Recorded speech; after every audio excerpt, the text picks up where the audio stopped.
Difíceis é um tema que nos interessa hoje e vai nos interessar sempre, porque nós vivemos tempos difíceis. Nós precisamos de coragem em todas as esferas da vida.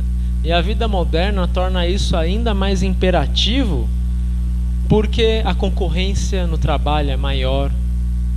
Nossos filhos já aprendem desde cedo a concorrerem com os seus colegas, né?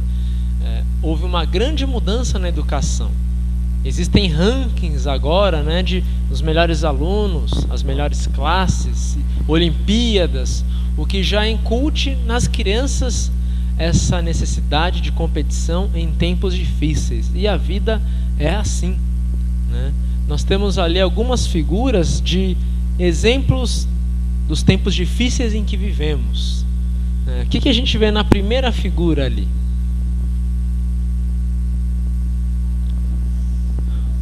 Separação dos pais, né?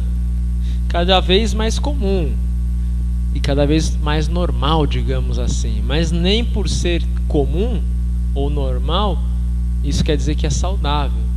As crianças já aprendem desde pequenas a enfrentarem tempos difíceis na vida delas, né? Elas já enfrentam na infância a necessidade de saber que nada subsiste, que nada é duro ou é um porto seguro, porque quando os pais separam, ela perde toda a noção de segurança. Se a gente lembrar da nossa infância, para nós os nossos pais eram aqueles que jamais iriam se separar. É isso que uma criança pensa e sempre vai pensar. Então a separação já traz problemas para as famílias e para as crianças desde cedo. A segunda figura, questão das drogas. Muito mais comum hoje do que antigamente. A porta de entrada para as drogas é inofensiva aos olhos nus, né? Mas a gente tem que olhar além. A gente começa a dar o primeiro passo no caminho da droga já no álcool. O álcool é sempre a porta de entrada para as drogas mais pesadas. Tá? Nenhuma criança ou nenhum jovem ou adulto começa direto no cigarro de maconha ou na cocaína ou no crack. A droga de iniciação é álcool e cigarro. Ali já começa, né? E aí uma pessoa que já tem propensão ao vício químico, vai chegar uma hora em que o cigarro não satisfaz mais tanto, nem o álcool. Então vai encher cada vez mais a cara e uma hora, para não morrer alcoolizado, ele vai para uma droga química um pouco mais potente, que traz uma nova sensação. É aí que se vai para a cocaína, quem é um pouco mais rico, para o êxtase, para a heroína, quem é bem rico, e coitado dos pobres, do álcool vai direto para o crack, que é a pior droga. Então a droga é outro tema para os tempos difíceis em que vivemos e nos quais os nossos filhos irão viver também, né? O câncer, simbolizando a doença, né? Doença mostra para nós a época difícil da vida. Quando a gente tem saúde, nenhum daqueles problemas ali nos afeta tanto. Nem a separação dos pais, nem as drogas, nem a violência ali embaixo, nem o luto. Mas a doença, em qualquer situação de vida, ela sempre traz tristeza e sofrimento. A doença sempre é um tempo difícil. Mesmo a nossa doença é a doença de alguém que nós amamos. Quando a gente enfrenta uma doença, a gente está enfrentando épocas nebulosas na nossa vida. Qual situação difícil, ou qual a situação mais difícil que você já enfrentou na vida? Quem gostaria de falar? Uma situação difícil mesmo.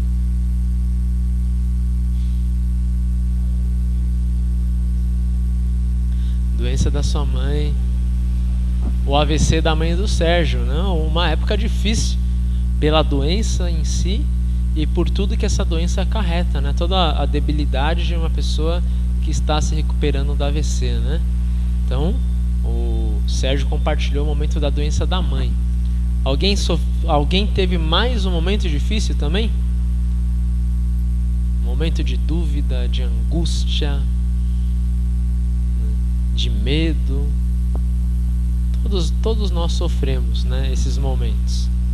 E o pior é quando a gente se sente sozinho. Ou o pior é quando a gente acha que o mal que está acontecendo é fruto do nosso pecado, do nosso erro e assim por diante.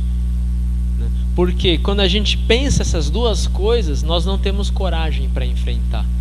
Se a gente conclui que algo que nós cometemos foi nosso erro, nós não temos coragem de assumir ou de enfrentar. Ou quando a gente acha que aquela doença, aquele infortúnio é um castigo, a gente não tem coragem de enfrentar também. É igual a criança que quebra o vidro jogando bola e foge.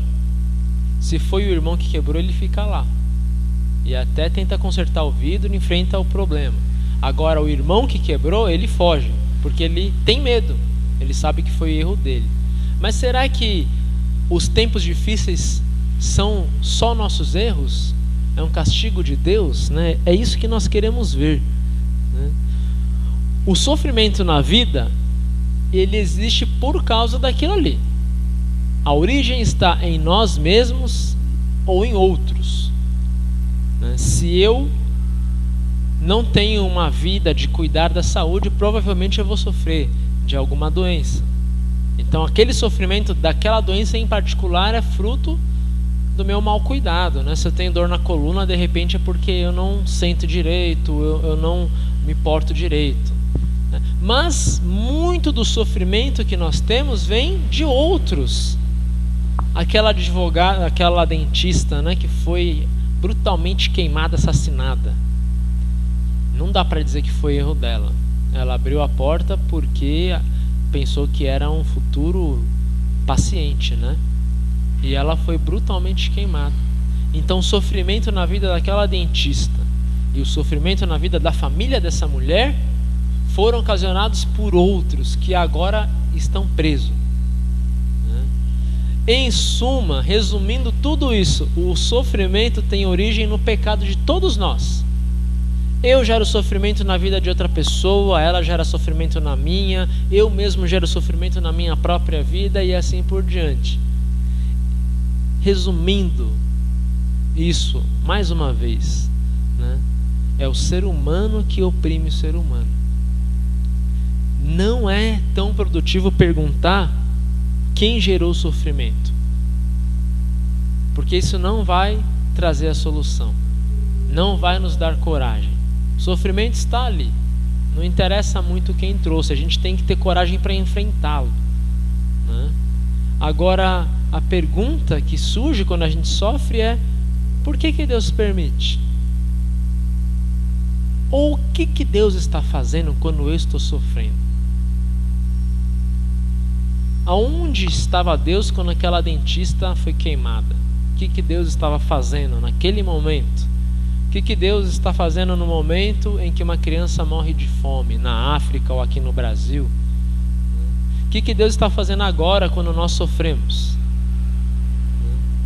A Bíblia traz uma resposta em Romanos 8:28. Vamos ler em conjunto? Pois sabemos que todas as coisas trabalham juntas para o bem daqueles que amam a Deus.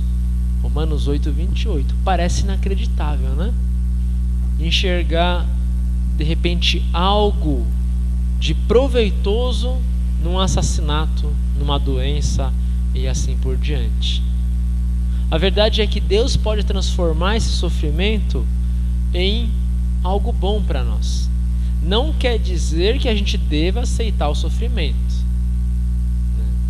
Que muito se usou esse versículo para dizer assim: olha, você é pobre, o governo te explora, os ricos te exploram, mas permanece assim no seu sofrimento porque é vontade de Deus e Ele está trabalhando para o seu bem. Não. A gente deve lutar contra o sofrimento, a gente deve lutar contra o sofrimento do próximo, ajudando esse próximo. A gente deve ir contra o sofrimento, né? Mas nessa luta é muito mais fácil acreditar e saber que Deus também está trabalhando com a gente para aplacar o sofrimento, para tirar o sofrimento, ou para transformar esse sofrimento em algo proveitoso, tá? É essa a fé que move o cristão a não perguntar tanto: Deus, onde você está? Deus está trabalhando onde nós não enxergamos. Nós somos aquelas pessoas que pegam o metrô e o trem e a gente não vê o turno da noite, os empregados que trabalham para manter os trilhos e tudo funcionando. A gente não enxerga, mas eles todo dia estão lá para que a gente possa andar de trem. A gente não enxerga muitos trabalhadores que garantem a nossa vida, mas eles estão lá. Deus, a mesma coisa, você não enxerga Ele fazendo o trabalho, mas Ele está atuando onde nós não conseguimos enxergar. Essa é a verdade. É difícil de acreditar, né? É difícil de entender isso. Nós vamos ver um vídeo agora que mostra um rapaz que teve toda a razão para reclamar da vida, né? Alguns provavelmente já conhecem, eu vou passar para vocês.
E aí ele vai terminando da mesma forma que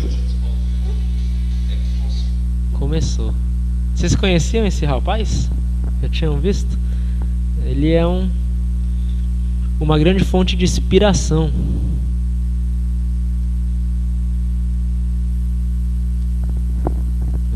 É o Nick. Ele tinha todas as razões para achar que Deus não estava com ele desde o nascimento, né? Mas ele aprendeu que, ao invés de esperar pelo milagre acontecer, ele se tornou milagre para outras pessoas no mundo inteiro que vivem na mesma condição que ele, né? Ele curou muitas meninas de anorexia. Ele curou muitos rapazes que sofrem bullying quando ele era adolescente, porque ele ia nas escolas e dizia para todos os alunos: olhem para mim e olha o que eu estou dizendo, todas vocês meninas são bonitas, então não precisam se preocupar com o peso. Todos os rapazes, vocês são excelentes. O problema é que na adolescência vocês não enxergam isso ainda, mas um dia vocês vão enxergar, e um dia alguém vai enxergar isso, essa beleza em você. Então ele foi uma fonte de inspiração. Nós, quando suportamos o sofrimento com fé, como o Nick suporta, nós nos tornamos milagre para outras pessoas em situações iguais a nossa ou piores. Porque eles olham para a gente e dizem: nossa, ele tem tanto motivo para reclamar, mas ele vive feliz e intensamente. Nós precisamos buscar vencer nossas limitações e sofrimento. O Nick, ele não fica numa cama esperando todo mundo fazer as coisas para ele. Ele faz o máximo que ele pode para evitar e para superar as limitações. Da mesma forma, a gente, se eu tenho uma doença, é óbvio que eu não vou viver com aquela doença, bem com aquela doença, mas eu vou procurar me curar, vou procurar um médico. Se eu sofro por algum motivo, eu não vou esperar que a solução caia do céu, mas eu vou tentar vencer o problema. E se por algum acaso eu não consigo vencer, ou Deus não me dá uma saída, a saída somos nós mesmos. A gente aprende a viver com essa limitação. Foi assim que Paulo foi um grande apóstolo quando Deus lhe negou a cura do seu aguilhão na carne, da sua doença nos olhos. O Nick foi castigado por Deus? O Nick nasceu assim porque Deus castigou os pais? Muita gente pensa assim, que alguma coisa o pai e a mãe do Nick fizeram para ter um filho sem pernas e braços. É assim que a gente ouve ainda hoje muitas pessoas dizerem em diversas religiões. A gente não ouve por aí que se eu nasci com um problema na garganta é porque numa suposta vida passada eu enforcava outras pessoas. Então o meu sofrimento hoje é um castigo de algo passado. A gente não diz que um pai e uma mãe que enterram um filho provavelmente foi porque negou o filho quando estava na barriga, quando era criança, ou porque não sabia tomar conta da criança.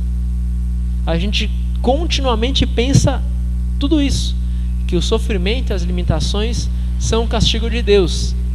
E quando Jesus é perguntado: olha, aqueles que morreram lá quando a torre de Siloé caiu, aqueles que morreram na Galileia foram mortos enquanto ofereciam sacrifícios a Deus, eles foram mortos porque eram piores do que a gente? E Jesus falou: não. Ai de vocês em pensar que esses homens eram piores do que vocês. Todos nós somos pecadores igual todo mundo que está lá fora. Por isso o sofrimento não é castigo de Deus, senão todo mundo teria que estar nas mesmas condições. Por que o sofrimento não é um castigo de Deus?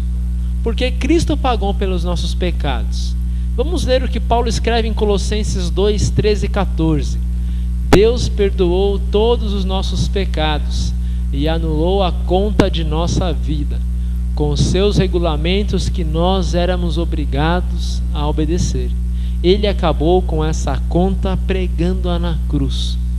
Cristo pagou pelo nosso castigo. Ele foi castigado em nosso lugar. O sofrimento de Jó não era um castigo. O sofrimento de Jó era resultado da fé que ele tinha, para que o Jó fosse um milagre para aquele mundo inteiro. E tanto foi assim que Jó se torna o personagem de um livro bíblico, porque no sofrimento ele foi um milagre para aquele povo. Ele mostrou que Deus ama aquele que sofre, e que Deus está do lado daquele que sofre e daquele que não sofre. E dessa forma a gente começa a olhar o sofrimento nosso de outras pessoas com outros olhos.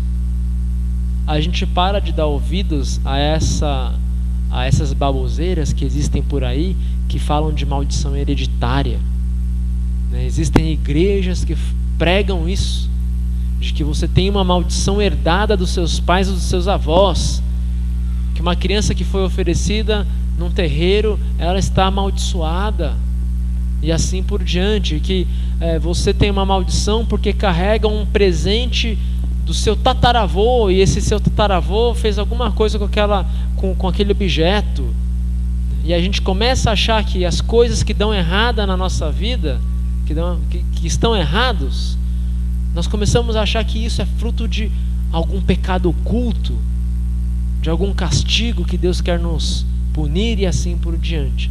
A verdade é que a Bíblia mostra que Deus não paga o nosso pecado com mais sofrimento, porque Ele descarregou na cruz. Quando a Bíblia fala em castigo de Deus, não é o castigo que nós temos em mente, do filho que fez uma coisa errada agora tem que pagar. O castigo na Bíblia é Deus indicando um caminho certo a seguir, Deus agindo com amor. Nesse sentido, o sofrimento pode ser um castigo de Deus, mas não por causa dos nossos pecados, para nos atrair a Deus, para mostrar que nós não somos nada sem Deus. E quando a gente entende isso, o sofrimento cessa. Pode não cessar da forma como a gente gostaria, mas ele cessa. Se você perguntar para o Nick qual seria a sua forma de acabar com a sua limitação, e provavelmente 10 anos atrás ele diria: Deus me dando pernas e braços de forma milagrosa. Mas Deus não deu o que ele queria, mas Deus cessou o sofrimento. Hoje ele é uma pessoa alegre e completa porque ele faz da sua limitação um meio de propagar o Evangelho, né? No Tetelestai de Jesus, quando ele morre na cruz e consuma os nossos pecados, termina a nossa salvação, ele mostra que não há castigo e nem maldição hereditária. Nós temos a vida eterna e a salvação de graça. Pode ser que Deus não termine nosso sofrimento hoje da forma que a gente quer, mas quando Jesus voltar para ressuscitar os mortos e nos levar à Nova Jerusalém, aí sim o sofrimento vai acabar do jeito que a gente quer. Não existirá mais doença, nem limitação, e naquele dia o Nick vai ter braços e pernas. Nessa vida a gente aguarda e vive feliz com Deus, mas na vida que virá nós viveremos uma vida cheia de oportunidade, cheia de completude. A Bíblia traz diversos exemplos de pessoas que usam sofrimento e usaram sofrimento como uma oportunidade, como o Nick fez, né? Tem a história de uma menina que ficou tetraplégica, e ela, após muito tempo, aprendeu que poderia dar um sentido a toda essa tragédia pintando quadros com a boca. Ela se tornou uma artista muito famosa, não só por sua condição, mas pela qualidade da sua obra artística. O José no Egito, ele teria todos os motivos para reclamar as injustiças da vida. Primeiro ele foi vendido como escravo, depois ele foi traído pela esposa do seu patrão, que jogou ele na prisão. Ele foi esquecido pelos seus amigos da prisão e assim por diante. Mas no fim das contas, José aprende a perdoar e a não guardar mágoa, e vê que Deus, no fim, usa todo o sofrimento dele para trazer salvação e paz para aquele povo. Foi por meio de José que o povo do Antigo Testamento foi alimentado. né? E José fala isso para os seus irmãos. José diz: não tenham medo de mim, vocês me venderam como escravos, mas Deus tornou esse problema numa bênção para todas as pessoas, porque por meio disso eu consegui guardar o alimento do Egito e alimentar o mundo durante 7 anos de seca. E é assim que Deus faz em nossa vida. Ele usa do sofrimento como um exemplo ou como uma oportunidade. O sofrimento sempre deixa uma cicatriz. Qualquer tipo de sofrimento. O divórcio dos pais, a violência das ruas. Nós somos pessoas cheias de cicatrizes, no coração, na alma e no corpo também, por causa do nosso sofrimento. As rugas da idade nada mais são do que cicatrizes da experiência e dificuldade que a vida nos traz. Cada cabelo branco, cada dor na coluna, de carregar os filhos e assim por diante. A vida vai nos deixando cicatrizes, especialmente naqueles momentos em que nós nos sentimos sozinhos. Só que Deus também tem cicatrizes, né? Jesus, o Filho de Deus, ostenta até hoje as cicatrizes dos pregos e da lança que o furou do lado. E é na cicatriz de Jesus que nós temos a certeza de que Ele morreu por nós e ressuscitou. Foi isso que Tomé viu. A desconfiança de Tomé foi curada pela cicatriz que Cristo apresentou ao seu discípulo. Naquele quadro ali, o Rembrandt, que é o rapaz que pintou Jesus crucificado, ele coloca ele mesmo ali no retrato. Esse quadro é um autorretrato. O pintor se pinta crucificando Jesus, porque ele entendia que a crucificação de Jesus não foi uma crucificação apenas executada pelos soldados romanos, mas por cada ser humano. Nós não estávamos lá dizendo crucifica-o, mas nós estamos hoje dizendo crucificado foi pelos nossos pecados. E é na cicatriz de Deus que nós temos o consolo para as nossas dores, porque Ele entende a nossa dor. Ele foi abandonado na cruz pelo Pai e sentiu esse abandono, assim como uma criança sente o abandono dos pais quando eles se separam. Jesus sofreu a violência dos soldados romanos como nós sofremos a violência lá nas ruas. Jesus sentiu medo de morrer, tanto que Ele suou sangue, assim como nós também sentimos apreensão diante da morte e da doença. Todo e qualquer sofrimento que nós temos na vida, Jesus sentiu na pele. Mesmo o sofrimento do Nick, Jesus estava lá pregado, sem poder usar os seus braços e pernas. E lá ele sentiu toda a limitação humana de se entregar e morrer. Tudo por amor a nós. Por essa razão, quando a gente sofrer e quando a gente sofre, nós podemos ter consolo nas cicatrizes de Jesus. Lá a gente sabe que Ele sofreu por nós e que Ele entende o nosso sofrimento. Vamos ler 1 João capítulo 1, versículos 7 a 9. O sangue de Jesus, o Filho de Deus, nos limpa de todo pecado. Se dizemos que não temos pecado, estamos nos enganando e não há verdade em nós. Mas se confessarmos os nossos pecados a Deus, Ele cumprirá a sua promessa e fará o que é correto.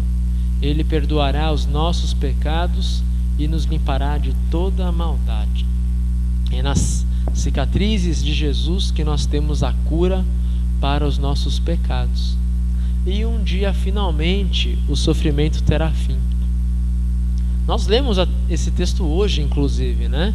Apocalipse 21, versículo 4 diz: enxugará dos olhos deles todas as lágrimas. Não haverá mais morte, nem tristeza, nem choro, nem dor. Um dia o sofrimento humano vai terminar. Um dia o sofrimento de Deus vai terminar. Um dia nós viveremos plena e totalmente nas mãos de Jesus, nas mãos do Pai. Enquanto não chega o dia da vitória, nós vamos viver aqui, acumulando cicatrizes. Mas acumular cicatrizes com Jesus é algo suportável. E é algo que a gente pode sofrer para se tornar uma bênção na vida de outras pessoas. O cristão que sofre e suporta com fé é um grande holofote do Evangelho. É um grande chamariz de testemunho e de evangelização. Existem inúmeros casos na Bíblia e fora da Bíblia também, nos tempos modernos, de pessoas que sofreram, mudaram de vida, enfrentaram o sofrimento com esperança e assim deram um grande testemunho de fé. Que nós então possamos ter coragem, porque a nossa coragem não vem de nós, mas vem da fé que Deus colocou em nossos corações. Coragem para suportar todo e qualquer sofrimento. Existe uma história, e essa história parece ser real. Eu já contei algum tempo atrás a história das árvores lá na Califórnia. Existe um bairro na Califórnia chamado Boca Raton, que foi um bairro planejado igual Alphaville, para ser local de gente rica.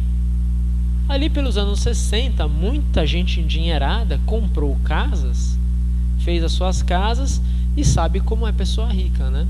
Alguns transplantaram árvores em seus terrenos, outros plantaram pequeno, né, as mudas, mas cuidavam muito bem do seu jardim, mandavam cuidar. Numa certa rua existia uma exceção.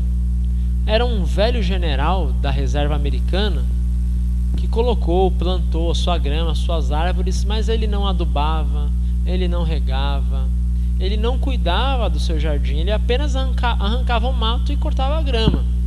Ele não colocava adubo e fertilizante nas mudas. E toda a vizinhança achava meio estranho, porque enquanto as árvores da vizinhança estavam desse tamanho, a do general estava pequenininha. Até que um dia um menino ficou se perguntando, e foi até o general e perguntou, né? Por que o senhor não rega o seu jardim? Por que o senhor não coloca adubo, não revira a terra, não trata um pouco melhor do jardim? Por que o senhor todo dia de manhã pega o jornal e fica batendo nas árvores? O senhor é estranho. Aí o general explicou: olha, eu não rego o jardim porque as minhas plantas têm que aprender a fincar as raízes no fundo da terra para buscar água. Eu não coloco adubo porque as minhas plantas têm que fazer com que as suas raízes se ramifiquem para obter todo o nutriente do solo. E o menino achou, nossa, que loucura, né? E por que o senhor bate? Aí o general falou: para as plantas ficarem espertas, para saber que qualquer hora pode vir um vendaval. O menininho cresceu, o general morreu, o menino virou médico. Aí 30 anos depois ele decidiu visitar a rua onde ele morou na infância. E voltou lá, na mesma rua, as mesmas casas, reformadas, mas algo estava muito diferente. De todas aquelas árvores plantadas na época do menino, apenas a casa do general ainda possuía os mesmos pinheiros e carvalhos. Ele olhou e falou: o que aconteceu? Cadê as árvores que a minha mãe e meu pai plantaram e que eu ajudava a regar todo dia e a colocar adubo? Eram tão enormes, a do general tão pequenininha. Ele bateu na casa dele, na casa do general, atendeu uma mulher. Aí o menino falou: não me leva a mal, eu morei aqui nessa rua, aqui morava um general. E a menina: era meu pai, ele faleceu. Aí ele: meus sentimentos, mas deixa eu fazer uma pergunta. O que aconteceu nessa rua aqui que só as árvores do seu pai estão de pé, estão aqui? A menina explicou: olha, há mais ou menos uns 7 anos atrás, teve um grande furacão aqui em Boca Raton, e todas as árvores da vizinhança caíram. Por algum motivo que eu não sei explicar, só as árvores do meu pai, da minha casa, que permaneceram de pé, intactas, um ou outro galho que caíram. Aí o menino: eu sei por quê. Ele falou para a menina: porque o seu pai nunca regava e nunca adubava as árvores. Elas fincaram raízes profundas, né, e suportaram a adversidade. E estavam espertas porque seu pai sempre batia nelas de manhã. Na vida é a mesma coisa. Quanto mais nós sofremos, mais a nossa raiz cresce em Deus. Quanto menos nutriente a gente tem, quanto menos motivos de alegria, mais nós conseguimos extrair a alegria nas pequenas coisas. E aí nós crescemos fortes. Pega uma criança que nasceu num bairro pobre, numa casa pobre. Ela aprende a se alegrar com 3 tampinhas de garrafinha de refrigerante, tampinha metálica, né? Eu lembro lá no meu bairro era assim. A gente pegava 3 tampinhas e tinha um jogo meio que um futebol. Tinha que passar uma tampinha sempre no meio de 2 e chegar no gol. Esse era o brinquedo de muitas das crianças ali da minha rua, do meu bairro. Eles não tinham videogame, eles não tinham computador, eles não tinham nada disso. Mas a alegria nossa ali em brincar com 3 tampinhas, brincar de amarelinha, brincar de pega-pega ou brincar de videogame era a mesma alegria. Eles aprenderam a extrair a alegria em nutrientes que estão aí. E hoje, esses meninos que eu tenho no Facebook estão muito bem. Não porque estão ricos, mas vivem uma vida alegre porque as raízes aprenderam a se sustentar e a extrair alegria da onde não tem. Usem o sofrimento ao seu favor, a nosso favor. Deixem que a vida e Deus ensine a gente a criar raízes fortes, porque na hora de um sofrimento maior, nós estaremos acordados e preparados. A pior coisa é um cristão mimado, que nunca sofreu, que sempre teve motivos para rir, que quando vem o sofrimento ele cai. Que nós possamos aprender a sofrer e a criar raízes. Dessa forma, quando olharem para nós, dirão: nossa, ele ainda está de pé. Por que será? E você vai explicar: porque Deus me sustenta. Deus me fez criar raízes e ficar firme e forte. Que Deus então nos guarde nessa fé verdadeira até a vida eterna. Vamos fazer a nossa breve oração? Podem permanecer sentados?